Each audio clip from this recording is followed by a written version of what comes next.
الحمد لله الذي تنزه عن الساتر والحجاب وظهر في كل شيء لذوي الألباب. أشهد أن لا إله إلا الله وحده لا شريك له الملك الوهاب. وأشهد أن سيدنا محمدا عبده ورسوله الأواب. اللهم صل وسلم على سيدنا محمد الحاكم بالعدل والصواب وعلى آله وصحبه وذريته إلى يوم المآب. صلاة وسلاما دائمين متلازمين إلى يوم الحساب. أما بعد. Yang kita hormati dan kita cintai para habaib dan alim ulama, para muhibbin, hadirin, hadirat, rahimakumullah. Alhamdulillah, segala puji bagi Allah atas anugerah yang selalu dilimpahkan kepada kita. Salawat dan salam kepada junjungan kita Nabi besar Muhammad sallallahu alaihi wasallam dan kepada para sahabat, zuriat dan pengikut beliau sampai hari akhir. Al-hikmatu tsalisatu wassalasun minal hikamil ataiyah. Qala al-Imam Ahmad ibnu Athaillah As-Sakandari rahimahullah wa nafa'ana bi ulumi. Hikmah yang ke-33 dari Al-Hikam Al-Ataiyah. Berkata Imam Ahmad bin Athaillah As-Sakandari rahimahullah, al-haqqu laisa bimahjubin anka, innamal mahjubu anta anin nazari ilaih. Idh law hajabahu syai'un lasatarahu ma hajabah, walau kana lahu satirun lakana liwujudihi hasirun, wa kullu hasirin li syai'in fahuwa lahu qahir, wa huwal qahiru fauqa ibadi. Yang artinya hikmah ke-33, bermula Tuhan kita Allah subhanahu wa ta'ala, tidaklah dia terdinding daripada engkau, hanya saja yang terdinding itu adalah engkau daripada memandang kepadanya. Karena jikalau mendinding akan Allah oleh sesuatu, niscaya menutupi akan Allah oleh sesuatu yang mendinding dia. Jikalau ada bagi Allah sesuatu yang menutupi, niscaya bagi adanya Allah itu ada yang membatasi. Dan tiap-tiap yang membatasi bagi sesuatu, maka yang membatasi itu bagi yang dibatasi menguasai, mengalahkan. Sedangkan Allah maha mengalahkan di atas hamba-hambanya. Para muhibbin rahimakumullah, itulah kurang lebihnya terjemah daripada hikmah yang ke-33. Maksudnya adalah yastahilu bi haqqihi ta'ala al-hijabu fala syai'a yahjubuhu li'annahu akbaru kulli syai' wa azharu kulli syai'. Mustahil artinya tidak diterima akal pada hak Allah Ta'ala itu hijab, dinding. maka tidak ada sesuatu yang bisa mendinding Allah. Kadada nangkawa mendinding Allah. Jadi mustahil Allah Ta'ala itu terdinding oleh sesuatu sehingga tidak bisa dilihat dengan mata hati kita.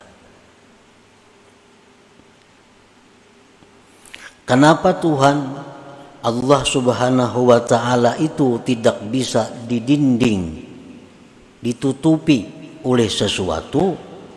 Karena Allah itu paling besar sesuatu dan paling nampak sesuatu.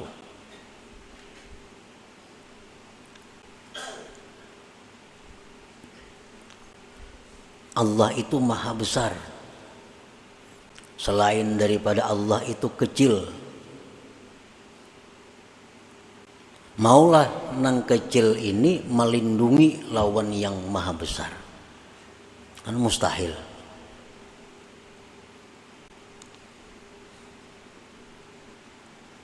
Sesuatu yang nampak, yang jelas, itu kada akan bisa didinding,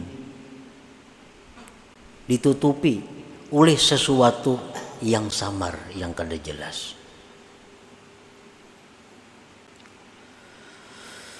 Wa idza lam tarahu wa huwa akbaru wa azharu min kulli syai' fa syai'un fika yahjubuka an musyahadatihi. Apabila mata hati engkau itu tidak melihat Allah, padahal Allah itu paling besar sesuatu, Allah itu paling nampak dari segala sesuatu. Apabila mata hati kita tidak bisa melihatnya, maka berarti ada sesuatu pada engkau yang mendinding engkau daripada menyaksikan Allah Subhanahu wa Ta'ala. Berarti masalah ini pada kita. Allah Ta'ala itu maha nampak, Allah Ta'ala itu maha besar. Dimanapun kita berpaling, di sana Allah. Tetapi kita kada melihat. Berarti yang punya masalah ini kita. Kita yang bermasalah. Mata kita.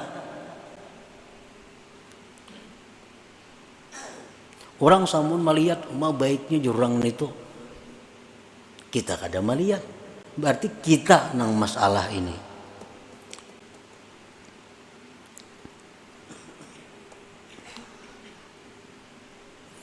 Nah, apakah sebabnya kita itu tidak bisa musyahadah kepada Allah? Apa sebabnya kita ini kada bisa ingat lawan Allah? Kadang-kadang kita di hadapan Baitullah, ya tuh kada ingat lawan Allah. Padahal yang di hadapan kita ini adalah Baitullah. Amun di pasar kada ingat karena raminya orang, sibuknya orang. Lalu kita kada ingat lawan Allah. Ini kadang-kadang kita rahatan sembahyang, rahatan membaca kalam Allah Al-Quran, membaca tabarak nih, maghrib, membaca yasin. Kita kada ingat lawan Allah.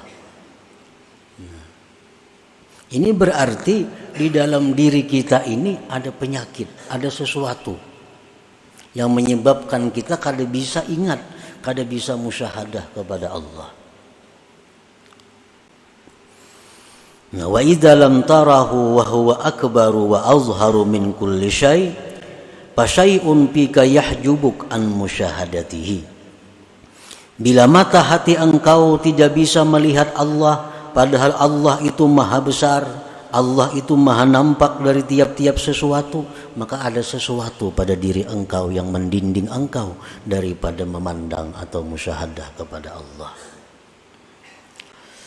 Nah, para muhibbin rahimakumullah, di dalam sembahyang berapa kali kita diperintahkan untuk melapazkan Allahu Akbar? Berapa kali? Mulai nang wajib sampai nang sunat. Nah, tujuannya apa? Tujuannya supaya kita ini ingat bahwa yang maha besar itu Allah. Yang perlu diingat itu adalah Allah. Yang perlu ditakuti itu adalah Allah. Yang perlu diharap itu adalah Allah. Begitu kita hendak berdiri, siap menghadap kiblat, kita disuruh Allahu Akbar. Nah, Allah maha besar. Artinya apa? Supaya mulai kita ucap Allahu Akbar itu, yang lain ini hilangan karena halus-halus. Setiap kali kita berhadapan dengan yang besar, ada yang halus-halus, nah halus tuh ada kelihatan lagi. Nah, makanya disuruh Allahu Akbar. Hendak ruku, supaya ruku kita ini bujur-bujur kepada Allah. Jangan sampai di dalam ruku itu ada hati kita selain Allah. Disuruh pulang kita Allahu Akbar, hanya ruku. Nah, jadi ini merupakan peringatan-peringatan tanbihat agar kita selalu memandang, selalu mengingat yang memang berhak untuk diingat. Karena itu yang maha besar, yang maha nampak.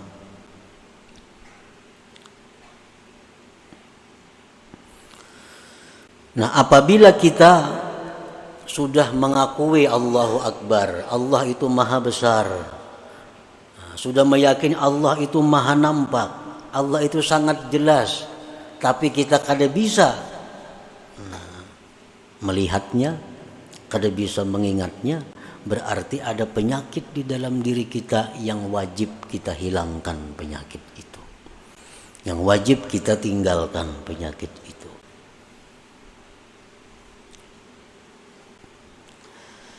Nah, apa penyakitnya sehingga kita ini kada bisa musyahadah lawan Allah?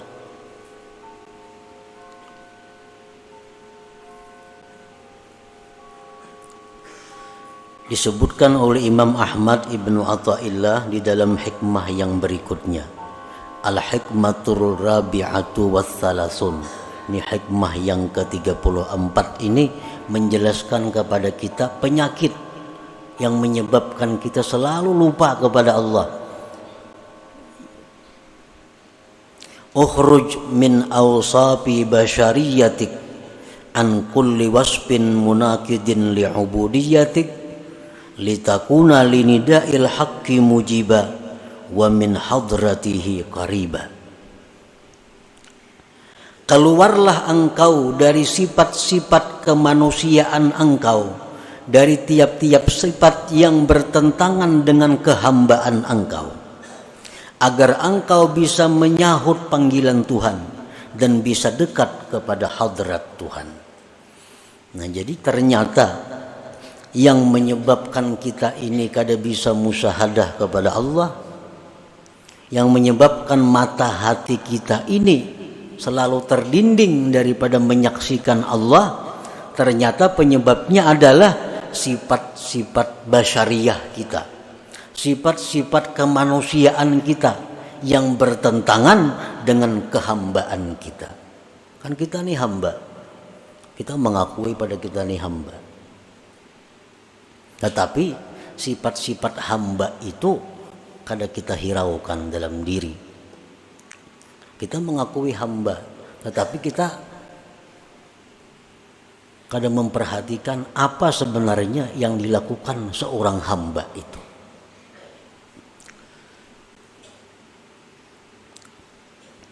Nah, maksud daripada hikmah yang ke-34 ini adalah khalli qalbak anis sifatil madhmumah al-bahimiyyati was-sabu'iyyati wasyaitaniyati war-rabbaniyah wa halliha bi sifatil ubudiyah yukshaf lakal hijab alladzi fik fatarallahu akbar wa azhara kulli syai.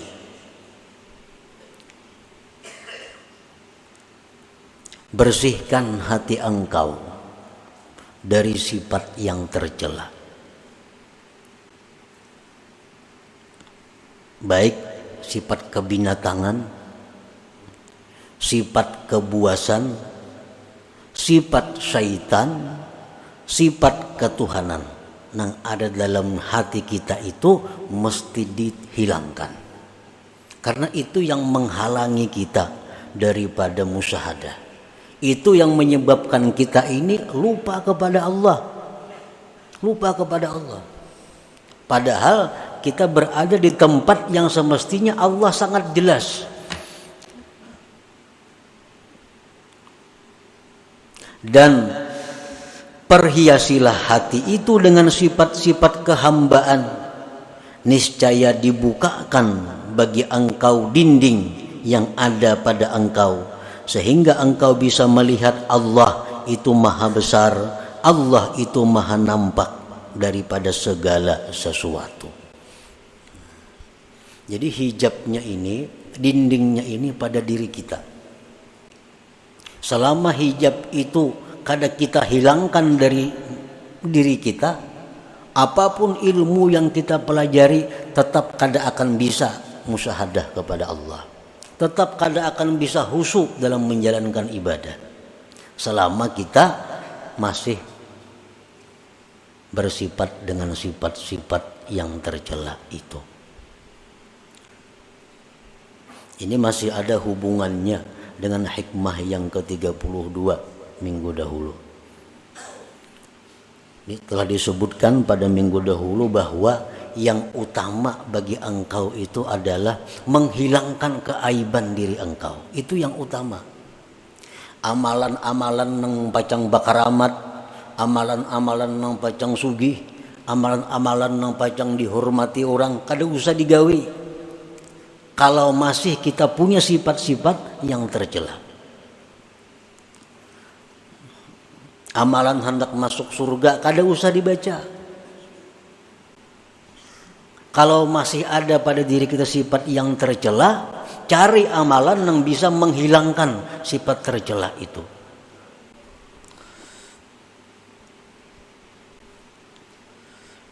Sifat bahimiyah. Kita lahir ke dunia, seorang manusia ini disertai dengan 4 sifat itu. Sifat kebinatangan, kebuasan, sifat syaitan, dan sifat ketuhanan.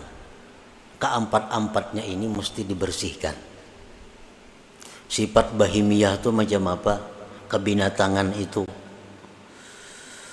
kaqada'i syahwatil batni wal farji wa ma yatba'uhuma min hubbiz zinah wa hubbil mal. Sifat kebinatangan yang ada pada diri kita ini adalah selalu ingin meluluskan syahwat perut dan syahwat kemaluan. Ini sifat kebinatangan. Nang jadi prioritasnya adalah makan dan kawin. Bahasa kita ini itu. Pikirannya nih makan lawan kawin. Nah ini sifat kebinatangan yang menyebabkan kita kada kawa ingat lawan Tuhan.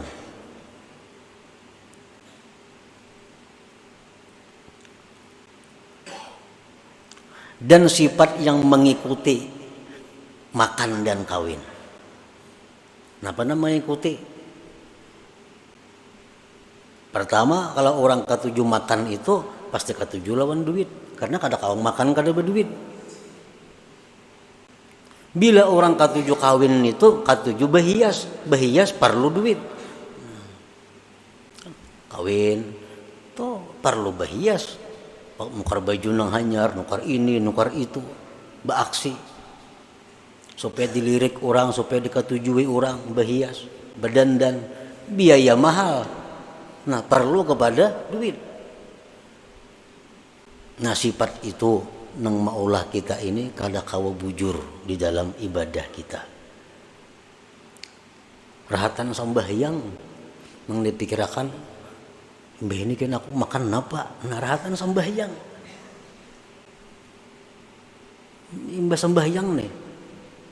Ini mbah sambahyang nih kasaruan kayaknya nih. Napa ka iwaknya di saruan nih? Dalam sambahyang dikirakan iwak di saruan ini napa? Nah, ini sifat kebinatangan.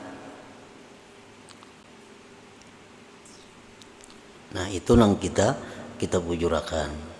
Jadi amun ada amalan-amalan nang supaya hilang, nang supaya bersih kita dari sifat kebinatangan, itu amalan nang perlu kita amalkan. Misalnya ada amalan bila kita baca ini, kita akan bisa mengendalikan nafsu kita. Nah itu amalan yang paling bagus dibaca.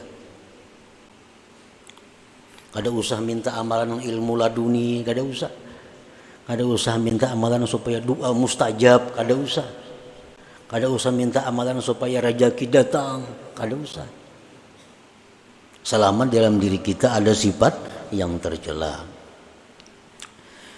Sifat kebuasan, kal ghadab, seperti marah.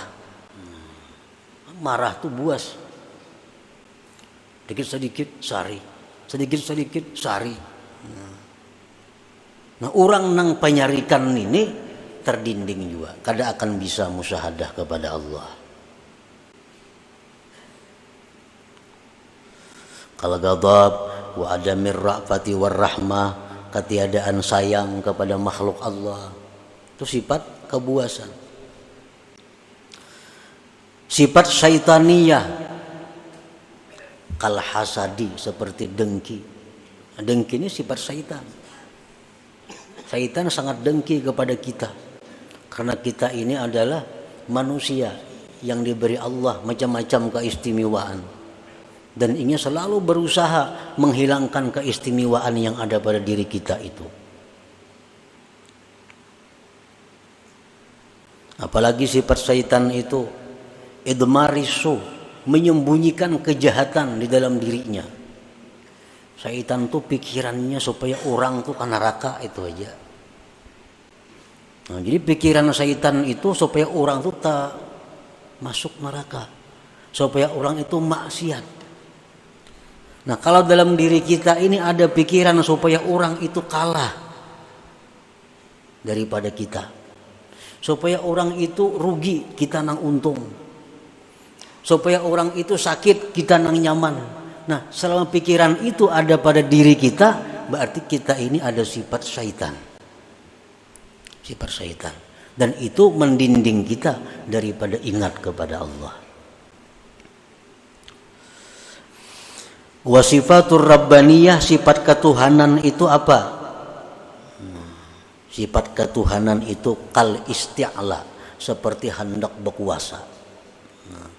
Orang ini katujuh hendak jadi ketua aja gawiannya. Bila kada jadi ketua, ini mundur. Kita berkumpulan di kampung nih. Ini hendak jadi ketua, diulah wakil, ini mundur. Ini sifat ketuhanan. Kan Tuhan itu menguasai.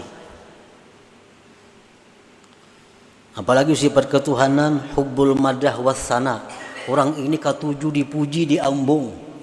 Nah, bila dipuji, bila diambung, wah, sanang banainya. Minum gini biriakannya.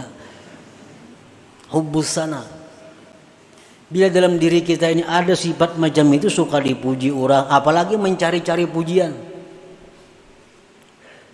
Nah, itu sudah. Nah, jadi itu pendinding kita nang maulah kita ini kusut beribadah kada kawalawas, datang pendudian bulik pendahuluan, datang pendudian bulik belakalakas pendahuluan. Ini kan apa? Karena ada sifat-sifat yang tercela ini dalam hati. Mun kita beilang ke rumah orang umpamanya, bilang ke rumah orang, ampun rumah kada mau menghadapi, ampun rumah kada mau menghadapi, apalagi nyurungi banyu kada mau, menghadapi aja kada mau. Pasti pikiran kita apa? Nak lakas bulik aja tuh, lakas bulik aja. Apa orangnya kada menghadapi, banyunya kada ada keluar. Nah kayak itu juga kita beribadat di majelis taklim, di masjid. Kalau Allah itu berpaling dengan kita, nak lakas tuh bulik. Kenapa? Ini ampunnya kada menghadapi. Nah, tapi kalau orang-orang yang dihadapi Allah, apalagi di tempat ibadah itu dijauh oleh Allah, nah, semalaman tahan duduk. Nah, karena orang ini dihadapi Allah, dijauh oleh Allah. artinya bisa menyaksikan mata hatinya kepada Allah Subhanahu wa taala. Dan ini kebanyakan kita. Mengapa aja urusan kebaikan mak lakas tuntung. Bila urusan kebaikan pasti hendak lakas tuntung.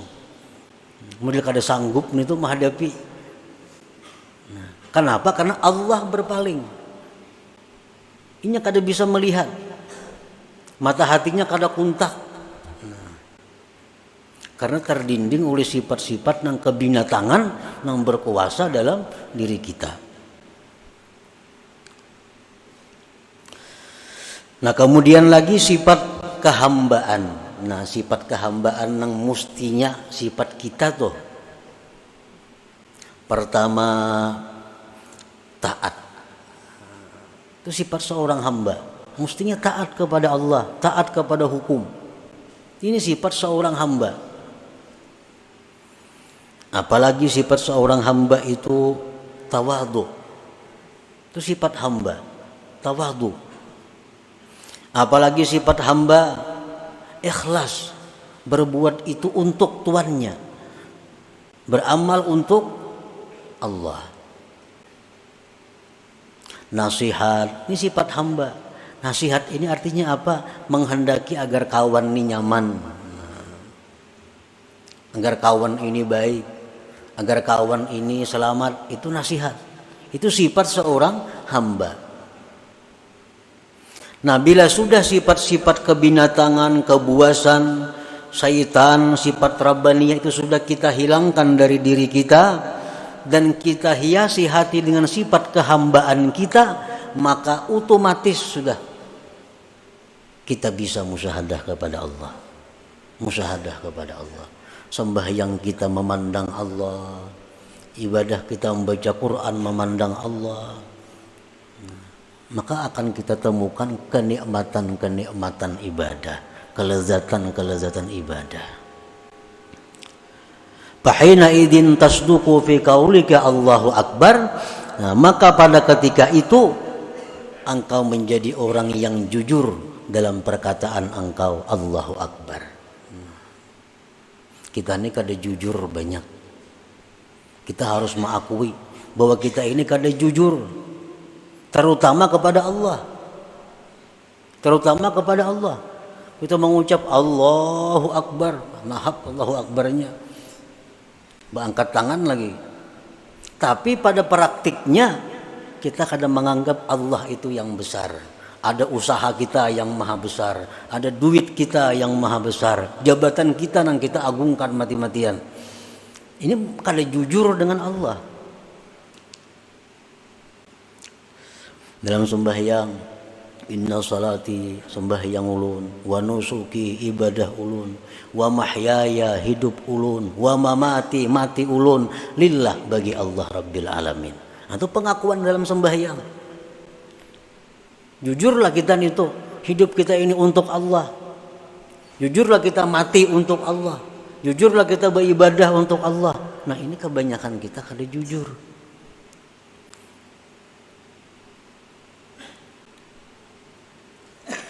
Nah, jadi istighfar, permintaan ampun kita kepada Allah itu yang utama adalah kita minta ampun kepada Allah atas ketidakjujuran kita kepada Allah itu.